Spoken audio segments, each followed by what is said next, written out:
Scientists in countless laboratories around the world are hunting for the blueprints of life. Driven by the desire to understand how the human body really functions, top scientists are trying to crack man's genetic code. Will it soon be possible to heal the worst illnesses? Will they be able to clone human beings? The future has already begun. Gene technology is reaching out for the keys to creation.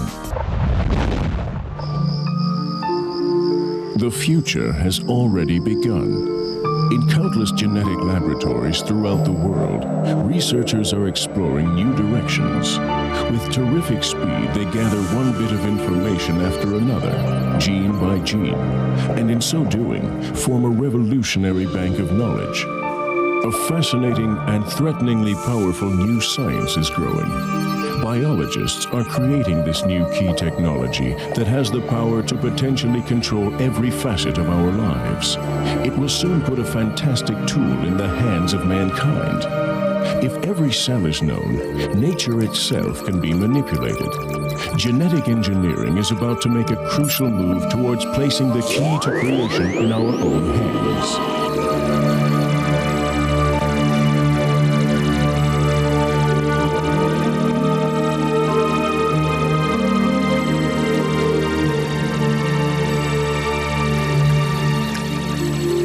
At the threshold to the next millennium, genetic researchers are zeroing in on human beings. Their objective is a mysterious code.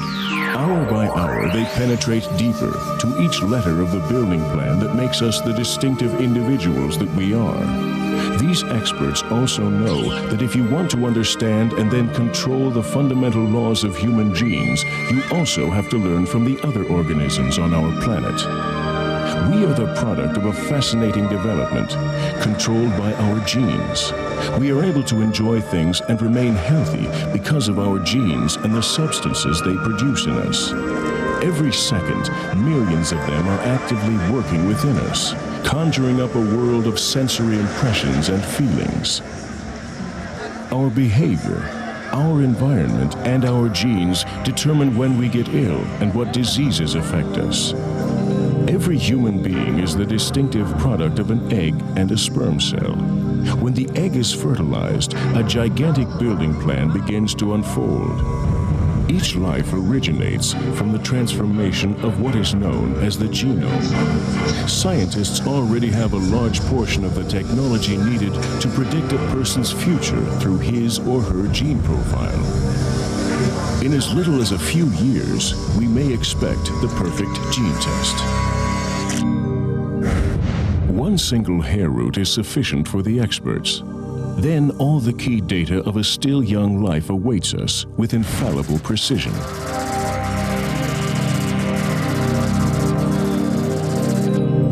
This knowledge increases by the hour.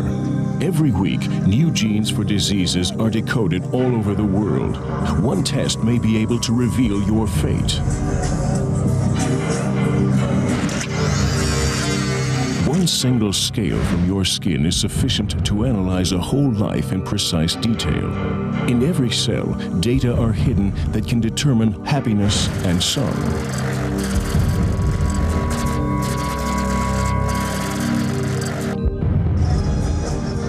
Up to now, it has only been possible to determine a few known inherited diseases, but researchers are tirelessly gathering more information.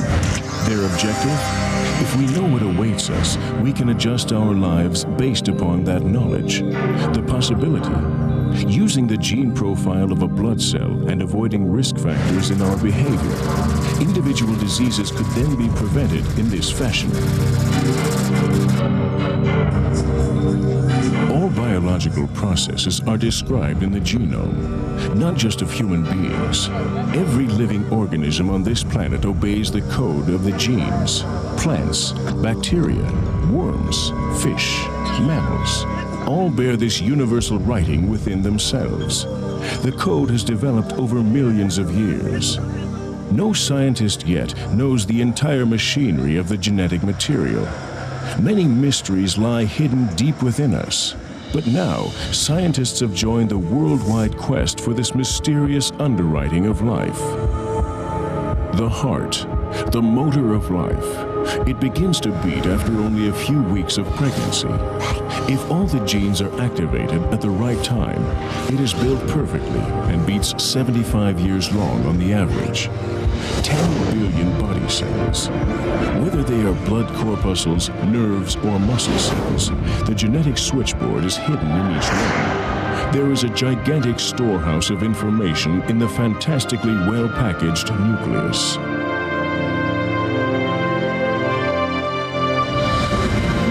The entire range of human genetic information, all folded up in a nucleus that cannot be seen with the naked eye. 3 billion base pairs written with only 4 letters. It is known as DNA, a fascinating molecule that determines who we are and what we look like. If a strand of DNA were rolled out, it would measure over 3 feet long. But are science and society mature enough for the genetic engineering the future may hold? Are we prepared for specially designed creatures among us? They might go unnoticed. Perhaps you would be unable to differentiate them from others. But they'd be more perfect than us, the products of random genetic chance, and perhaps they would conquer the world, free of disease and selectively formed according to the wishes of their parents. Beautiful, intelligent, athletic. Is this a dream to be desired or a vision of horror? Research is further along today than many people dare to dream.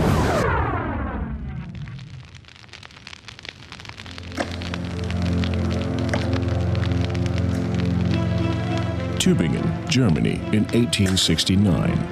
The young researcher Friedrich Miescher is possessed by a thirst for knowledge. He spends days and nights in the laboratory of the municipal surgical clinic. At that time, people had known for a few years that the cell nucleus plays a crucial role in heredity. Then, a new bit of information comes. Rod-shaped structures that can be stained are discovered in plant cells. They are called chromosomes because of their color. Another small building block is discovered. But Miescher wants to penetrate still further into the microcosm of the cell. He isn't satisfied with the knowledge that nucleus cells contain the entire genetic information in human beings. It is not the characteristics that are acquired in the course of a life that are passed on to one's descendants, but all of the genetic information written down in the cell nucleus. Miescher knows that already, but he wants to find the building blocks. He obtains pus-covered bandages from the neighboring clinic and studies them. Finally, he discovers a substance containing phosphate. This produces a sensation. Until then, phosphate was unknown as a component of living organisms. Miescher's superior repeats these experiments for 2 full years before daring to announce the discovery of what is now known as nucleic acids. The smallest building blocks of DNA have been found. The students of the young man from Tübingen later decoded the 4 letters of the genetic language. Since the turn of the century, we know that the Book of Life is written with the letters C, A, T, and G. Experts continue to research tirelessly, inspired by a fascinating science. However, they were unable to prevent it from being brutally misused.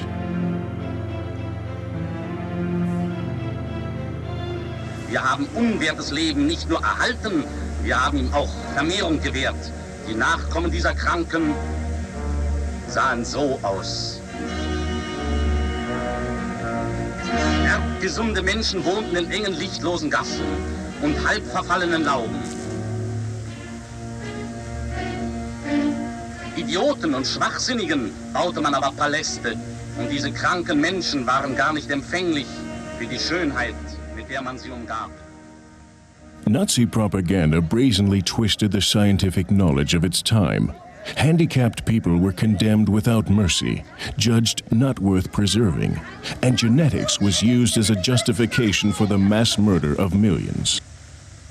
Countless doctors and researchers supported the ideas of the eugenicists.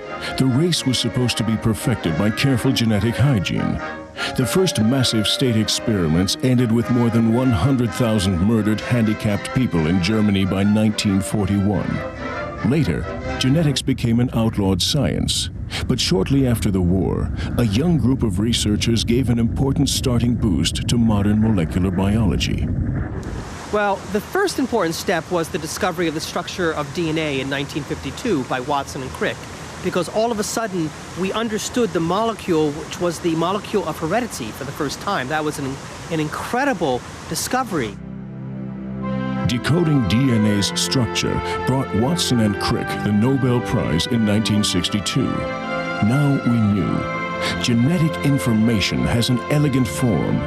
The discovery of the American Watson and his English colleague Crick was a sensation. The most important step in the future is to finish the Human Genome Project. Once we have the Human Genome Project finished, we will know all 70 or 80,000 or 100,000 genes, and then we're going to be able to look at people who have various diseases, complicated diseases like obesity or diabetes or alcoholism. These are very complex diseases. But if we know all the genes, we'll be able to figure out what genetic defects are present in these people, and using that information, we're going to be able to hopefully develop therapies for these people, to cure these people. And absolutely, after that, we're also going to be able to help people have children who do not have these diseases. Never before has a project on this scale been tackled in biology. The Human Genome Project goes beyond anyone's imagination. Billions of clones are stored at -80 degrees in refrigerators in Berlin's Resource Center for the supremely ambitious project. Piles of bacteria and yeast, each one containing millions of fragments of human DNA. This is how genetic researchers prepare themselves for their enormous task, completely decoding the instructions for building human beings.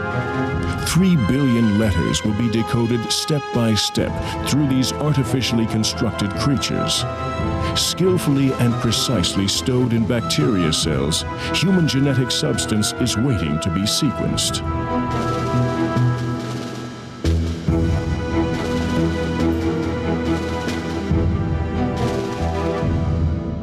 In contrast to our genetic molecule, the bacterial DNA forms a small closed ring.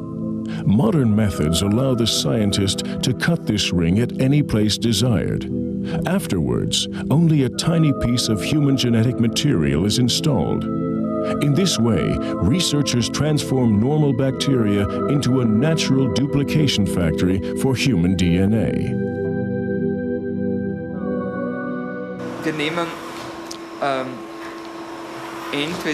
We either take bacteria or yeast, since they both have a very small genome and grow very fast.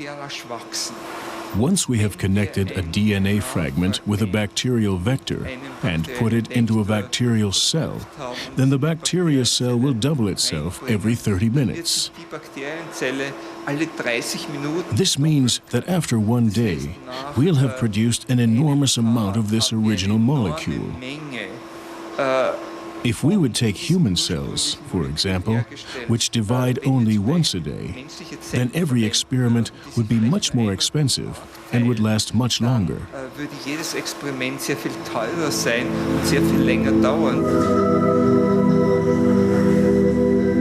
For this objective, high-tech machines are running around the clock in Berlin and Jena, Germany, cultivating and distributing bacteria and sequencing DNA.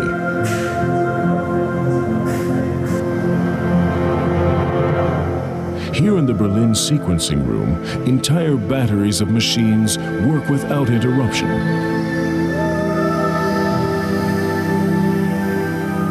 Liberated from the bacteria genome, letter by letter of the human genetic information is deciphered. Computers gather the data and are slowly coming closer to their ambitious objective. Each color point corresponds to a letter in the chromosome. By shortly after the turn of the millennium, all of the 60 million building blocks of the chromosomes should be known.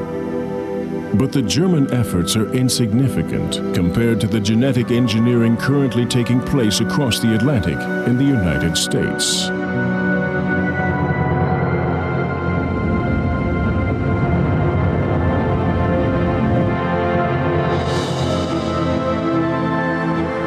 the state of Maryland, this highway leads through a veritable biotech land. At nearly every exit, there is one genetic laboratory after another. However, no company has gathered as much genetic information as TIGR, the Institute for Genome Research. Under the management of Craig Venter, this is where bacteria DNA was successfully decoded for the first time.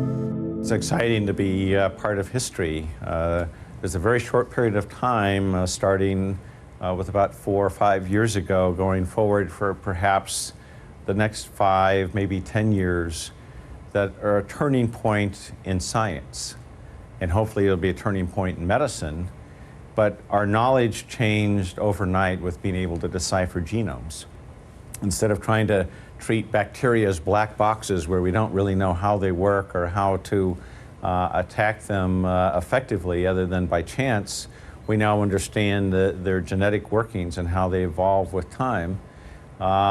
This is a very exciting era. This is an era, I think, that will be remembered for a very long time in science, from all the contributions from all the scientists that are bringing all this information forward and helping to understand it. The chance to actually understand evolution and what really happened is an incredible opportunity. This is probably the most exciting time in history to be a scientist. This ambitious visionary shocked the worldwide scientific elite in the summer of 1998. Venter's new company, Celera, announced that it would decode the human genome 2 years faster than the international research community with the Human Genome Project. Venter wants history to be written here in 2003. The new company is a knowledge company. It's an information company by unraveling this information. But it's a great scientific experiment. Nobody's ever tried anything on this scale before, and as a result, you can hear lots of people saying it's impossible to do. So I hope to prove them wrong and prove that it is possible, and that this information can be the basis for understanding human health and improving human health. If the genetic building plans for human beings and animals can be decoded and all of the genetic functions are known, will genetic engineering then become a dangerous tool in the hands of scientists? Has society comprehended the significance of the latest developments in biology? Only a few years from now, we will hold the book of life itself in our hands. However, already today, modern cloning technology shows how close a vision of hope and a vision of horror can be to one another.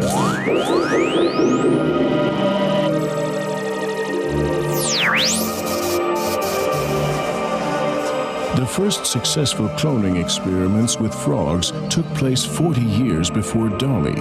However, Dolly's birth suddenly made clear the potential when humans set out to be creators. The Scottish animal embryologist, Dr. Ian Wilmot, took several egg cells from a sheep. Well-suited parent cells were selected very carefully, and afterwards their nuclei were removed with painstaking precision using a paper-thin micropipette.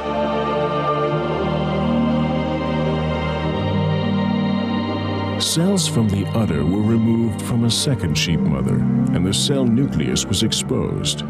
With a great deal of effort, a cell nucleus 6 years old was inserted into the egg cell without a nucleus.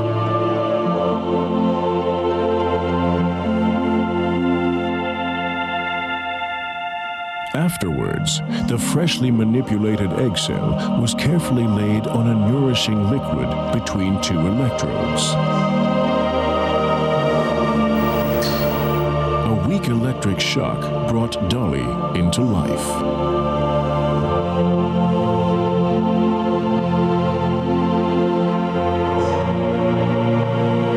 After a short hormonal treatment, a surrogate mother bore the first artificial copy of a grown sheep.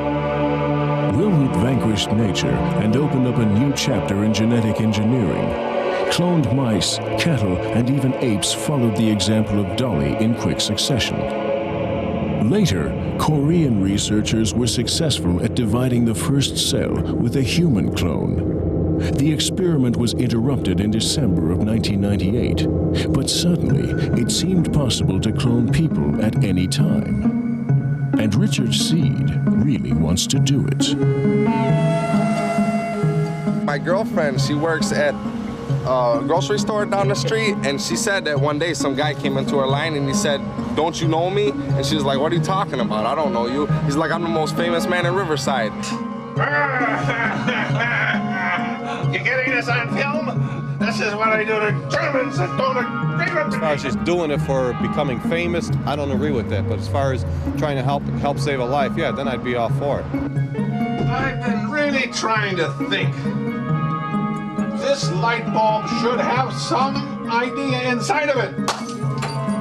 There, I have the idea. Now I will go write it down. Well, it's interesting that he lives here in Riverside. I was quite surprised to learn that. But as a citizen of the world, I think that it gives me a little concern. Somehow I think that cloning, especially cloning one's own seed, seems like an act of pride versus an act of humanity. For the eccentric Richard Seed, cloning people is the first step to immortality. In December of 1997, the doctor of physics announced that he would soon be the first person to clone himself. But what is the media hysteria over the 70-year-old man really about? The self-proclaimed cloning expert lives in a modest home in Riverside near Chicago. A small group of doctors are said to be at his side, although none of them wish to go in front of the cameras. A clinic is supposedly being built, but no one is allowed to film it.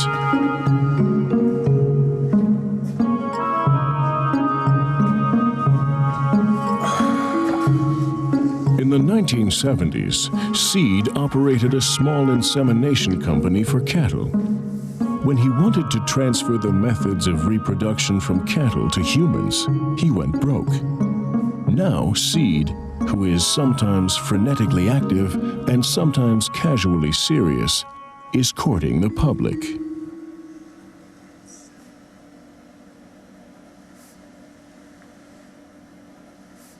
Why in the world would you want to clone human beings? What purpose would this serve? Honestly, dummy, why do you ask such stupid questions? You know this is the biggest deal of this century. Nothing bigger is going to happen than the first human clone. I mean, it's going to explode technology. Why do you ask such a stupid question? Can you explain in simple terms how you intend to do this?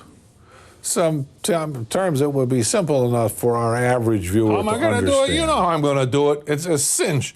In vitro fertilization has already done half of it. Just stick a nucleus in an unfertilized egg instead of a sperm. Pow, it's all done. It's going to be a lead pipe cinch. Doesn't take more than 5 people and $2-3 million. What about the safety considerations? I've heard a lot of talk about safety problems. You don't know anything. You don't know anything about medical genetics. Learn some medical genetics. There are at least 50,000 tests you could do now. Every major defect a human could ever have has already been found. Anything that differs in the genes can be seen in a chromosome analysis. You just don't know what you're talking about. All right, what's the meaning, if you will? What's the overall meaning of human cloning? If you're so stupid you can't figure out the real meaning, I mean, it's hardly worth my time talking to you. Next time you talk to me, get a little bit more knowledge, study things a little better. Other than that, you're a nice guy.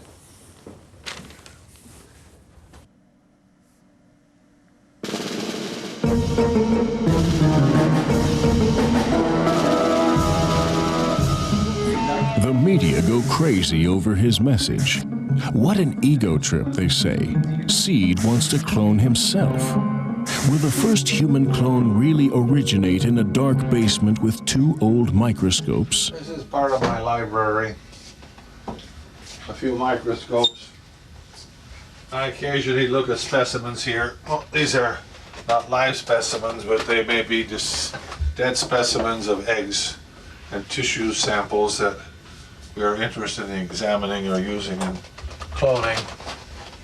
And the rest of some other laboratory equipment and the rest of my books. And I work in here in my office. At my Pentium computer, and most work is done sitting down, and I sort slides out over there, and a couple of fax machines over there, and over here I have most of the main books that I'm concerned with in cloning and in vitro fertilization. Professor Lee Silver from Princeton University shares the opinion of quite a few recognized scientists about Richard Seed's provocative ideas. The molecular biologist is himself a visionary in the application of modern genetic technology. He clearly feels Seed is out of place. I don't know why Richard Seed is being taken seriously by most people in the world, because what he is intending to do is entirely unethical. But he has no support, he has no facilities, and nobody backing him up. In order to use any of this technology, you have to have the services of physicians and scientists working together. I don't think a group of scientists and physicians would do the kind of thing that Richard Seed is trying to do. And so I really think that, to a certain extent, groups of scientists are going to be able to self-control this technology so that it's not going to be used in the absurd ways that Richard Seed wants to use it. But Seed is used to criticism, and he defends how simple this project really is to him. We're not talking about making a rocket ship. There's only two pieces you deal with, and you push them together. Seed announces some of the details of his plan. My wife Gloria has agreed to be the first clone and to carry it my first attempt. My first 100 attempts will be done with Gloria.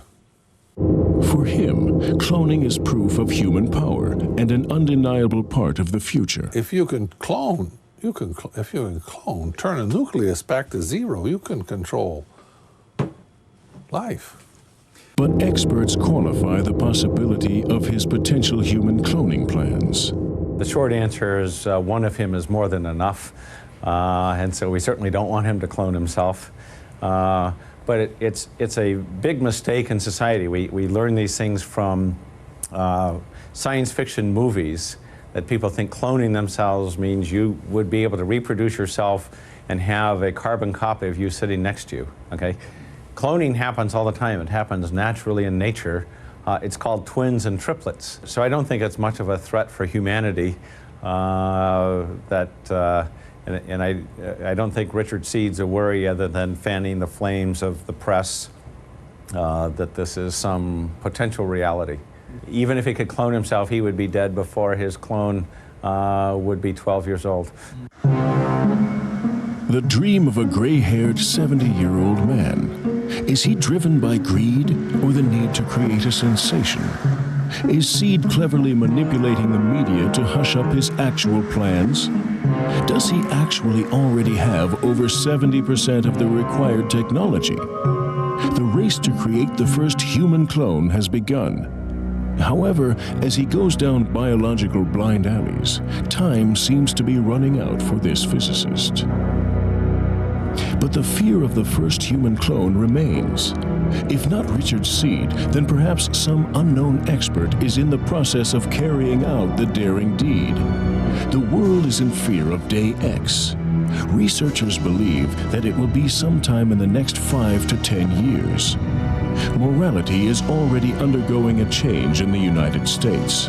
People continue to strictly reject cloning human beings to become living mirrors of individuals. However, cloning is discussed as a possible means of giving infertile parents their own children.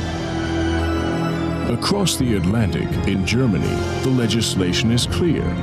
Scientists who produce a human clone there and present it to the public will be punished.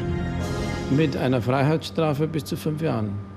with a prison sentence of up to 5 years, a fine, and of course a loss of reputation. In Germany, the law for the protection of embryos prohibits any operation on the human germline and expressly prohibits cloning. It also prohibits manufacturing hybrid creatures, such as human animals. That is regulated in detail in the law for the protection of embryos.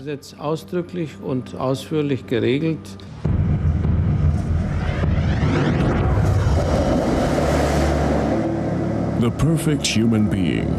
Another enticing scenario from the annals of modern molecular biology. In the coming decades, this new gene technology will revolutionize our world. We will be able to create the children we desire at any time we want. Tall, attractive, and gifted. Or would you deny children these fantastic characteristics if a workable technology could be applied and were affordable? Surveys show that 40% of Americans would welcome the opportunity to make their children more beautiful and intelligent. The struggle between progress and ethics rages on. Könnte zum Beispiel Probleme sehen,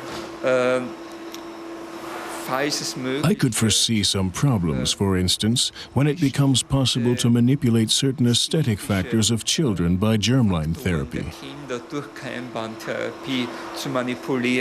When you consider, for example, how people in China deliberately crippled the feet of young girls for a long time, I don't believe that society is necessarily mature enough to intelligently deal with such possibilities. Ist, mit solchen Möglichkeiten intelligent umzugehen. But even the experts are skeptical of the range of possibilities. In order to create the perfect swimmer, thousands of genes would have to be selectively improved and precisely modified. Muscles, the cardiopulmonary system, and the brain's locomotion center. At the moment, we lack the knowledge necessary for manipulating such a large amount of a person's genetic makeup towards a specific goal. However, we are losing control of the technical developments. First, methods will be ready for use, and then people will ask how far one can go with those methods. In Germany, the law prohibits the attempt to create a perfect human gene, and ethics there condemn it. In the US, there is more reliance on purely social constraints. But won't the market demand any technology that is ready to be applied? We saw before the change in the Cold War that it was very common in some countries to use growth hormone and other drugs to try and change whether athletes, their performance. And growth hormone's a human gene, so if those same people had the technology, would they perhaps have used gene therapy to implant the growth hormone gene to produce more of it? The more has come from society, not from technology.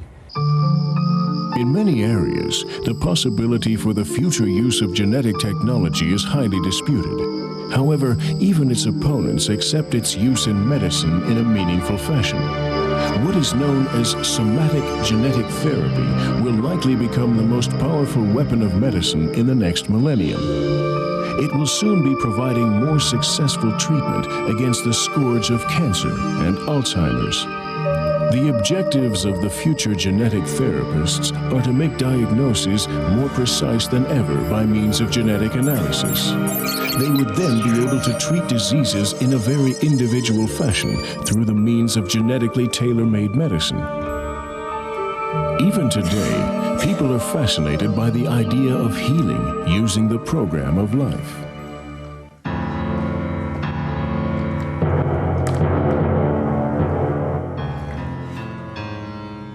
The Pathological Institute at the Clinic of the University of Hamburg in Germany. After being removed, a liver is analyzed. The diagnosis? The patient died of cancer in the advanced stages. One of an annual 340,000 people who die of cancer in Germany. It has been known for a few years that a mysterious molecule is involved with some forms of cancer. Its form was only recently discovered. P53, as the researchers call the substance, generally occurs in the cell nucleus of cancer cells. Therefore, the first assumptions were that P53, shown here in yellow, was the killer. P53 aroused the interest of scientists all over the world. Like telescopes into space, microscopes were directed towards the insidiously proliferating cells. They seem to have found what triggers cancer. But suddenly, the latest research results transformed P53 from a devil into an angel. The studies showed that P53 becomes active in the cell when a healthy cell becomes a cancerous cell. This means that it protects the cell from cancer. In tireless detail work, the scientists discovered a veritable protective army of P53 in each cell.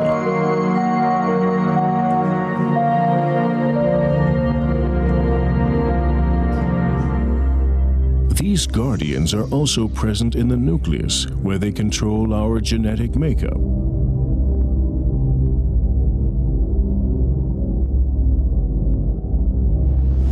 If there is damage, a guardian cell calls more P53 to its aid.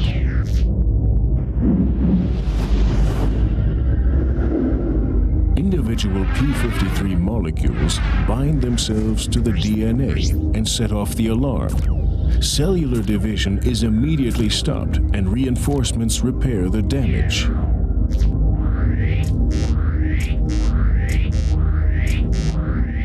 Only then does P53 allow the cell to continue to divide while it goes back to its guarding function. This repair work is perfectly normal. It is done millions of times every day, and indeed every hour.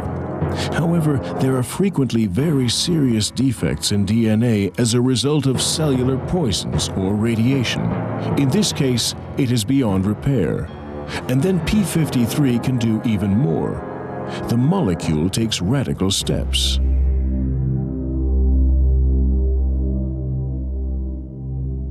The aroused guardians set off a major alarm. Cellular division is stopped once again for the moment, but the irreparable damage only gives P53 one last chance. The emergency program of cellular suicide is put into effect. The cancerous cell that has developed dies so that it can't pass on its lethal defect to the others. Here at the Women's Clinic of the University of Ulm in Germany, they want to implement this knowledge with what is known as somatic genetic therapy. With most forms of ovarian cancer, a large percentage of the P53 molecules are no longer functioning. Therefore, they can't order these patients' cancerous cells to commit suicide.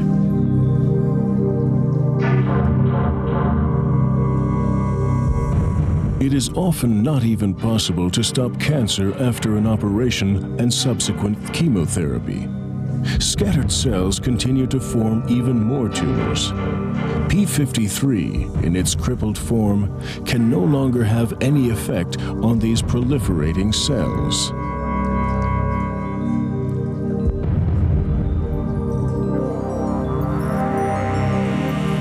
A few tumor cells are quickly removed.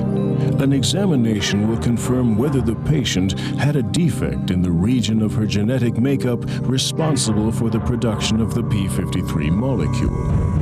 This means that the body produced a cancer killer that does not function properly. The guardian was put in chains, and that was the decisive reason why the 25-year-old female patient contracted the disease. The doctors in Ulm are starting a P53 genetic therapy study with this patient. Under the direction of Dr. Ingo Runnebaum, a thin hose is inserted into her stomach region. Later, this will make it possible for a special therapeutic solution to be administered. In the laboratory, the woman's P53 gene is resequenced. One single copy defect, one single letter wrong among thousands is the cause of her terrible suffering. Now, viruses are supposed to bring healthy P53 into the remaining cancerous cells. This is exactly the trick we are using at the moment by using reconstructed viruses. These are viruses from which we remove parts of the genome, as we say. To be more precise, we remove 2 genes, and we install the good gene, the normal P53, in place of these 2 genes. Das normale P53-Gen wieder einbauen. The short operation lasted only 30 minutes. During this time, the team of doctors has made all the preparations to attempt the first P53 genetic therapy study of ovarian cancer. While the patient is slowly waking up from the anesthesia, Dr. Runebaum is preparing the first therapy. The prefabricated bottles come from a special laboratory with a virus already modified by genetic engineering.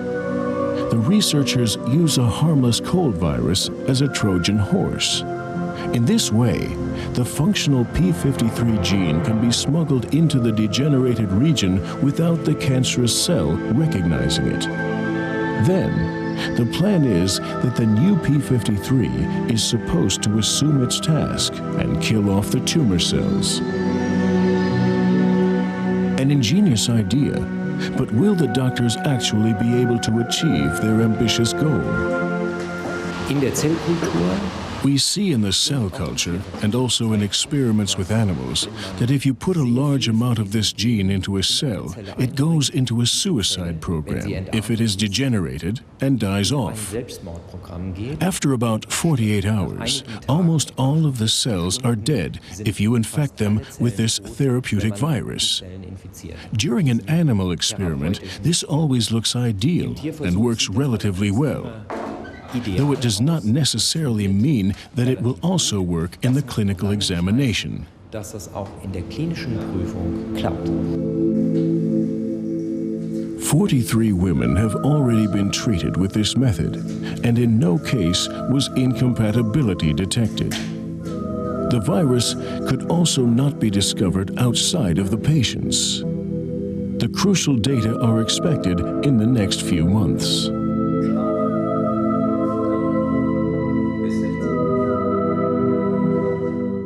Philadelphia.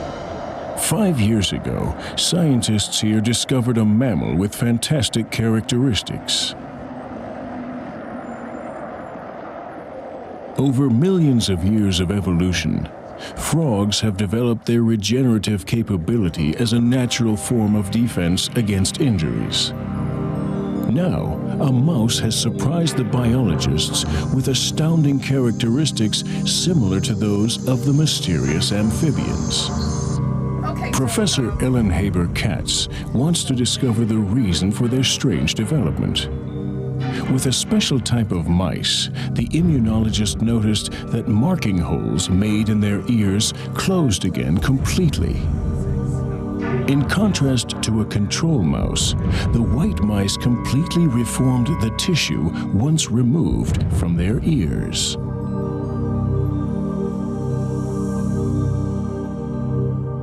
So we were really in a fantastic situation where we had a system in a defined mouse strain, and we were already doing the breeding and starting to do the genetics, the mapping, and we believed that we could actually map the genes that were involved in regeneration.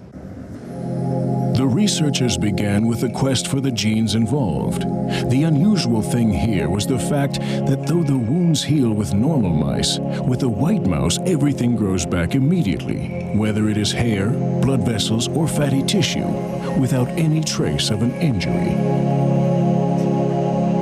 Mammals generally lose this physical capability after embryonic development.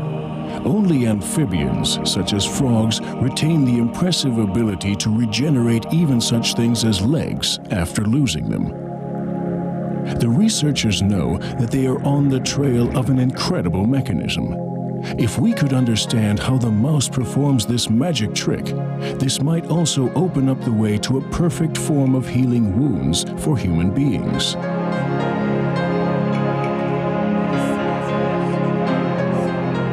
The first important step was taken in October of 1998. The specialists of the Wistar Institute in Philadelphia identified all of the genes involved.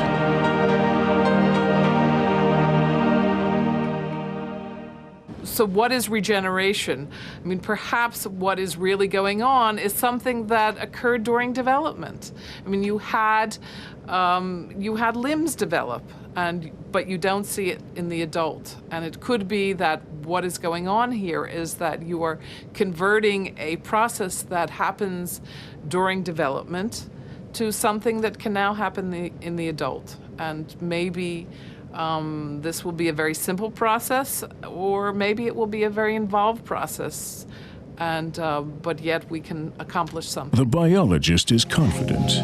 Now the experts want to understand how the gene functions. If we decode this knowledge, it could open up fantastic new directions in medicine. Nerve cells could grow back, and paraplegics could be healed. In the future, entire human arms or legs could also be grown back after amputation. Genetic engineering offers us many potential rewards. In the future, will we eventually lose our fear of the great diseases or of a serious accident? Every day, another researcher casts light upon another of the dark areas of our cells that have been unknown to us up to now. Every week, we receive reports about newly discovered genes for diseases.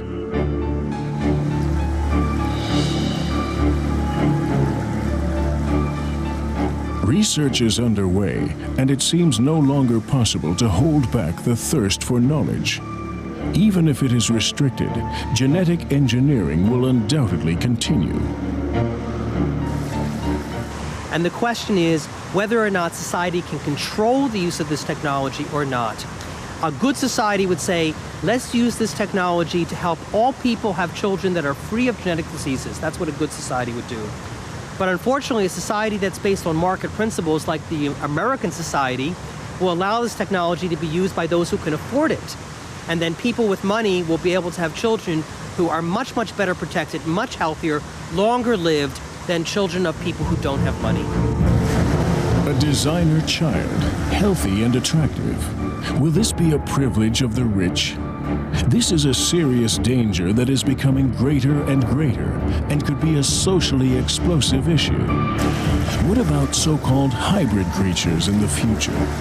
Will we perhaps have to deal with a human being that breathes through gills, or a mixed animal creature, half sheep, half ostrich? The creative potential of genetic engineering knows no bounds. However, this horrific vision shows the two faces of such a seemingly unlimited technology. Our genes could become the plaything of the human desire to create. My vision is, if we're well educated and the populations understand just fundamental biology and make good moral decisions, only the good will come out of this. But I think human nature, recent actions in Yugoslavia, the earlier history with World War II shows the same individuals that can do good can also do very evil things. And so I think we all have to be very vigilant going forward to make sure that this new, very powerful knowledge, powerful information is used to improve the health and the benefit of our species and not for the detriment of it. Scientists and researchers appear optimistic. They know the only way to make decisive progress is to explore new paths. But they also acknowledge that the risks must be calculated carefully. The potential to use this key technology to help solve the problems of the next millennium requires that we have both courage and responsibility. Of course, we don't just live in blissful harmony. More and more diseases come into existence because human beings change their behavior or because of environmental factors. Energy sources will be running out in many cases. It is not possible for us to live without risk. We can only attempt to rationally deal with the risks we are aware of, or we can allow ourselves to be paralyzed by our fear that the predictable dangers will one day catch up with us. Gefahren eingeholt werden. The train of genetic technology is traveling into the future at terrific speed. We are almost at the point where it is no longer possible to stop it. For the first time in the history of mankind, the course of natural creation will be interfered with. The more advanced the application, the more difficult it will be to control it. Hopefully, we will be able to keep the future under control by taking the proper safety measures. But technological progress is unstoppable. The opportunities genetic engineering offers will most certainly be utilized, one way or another.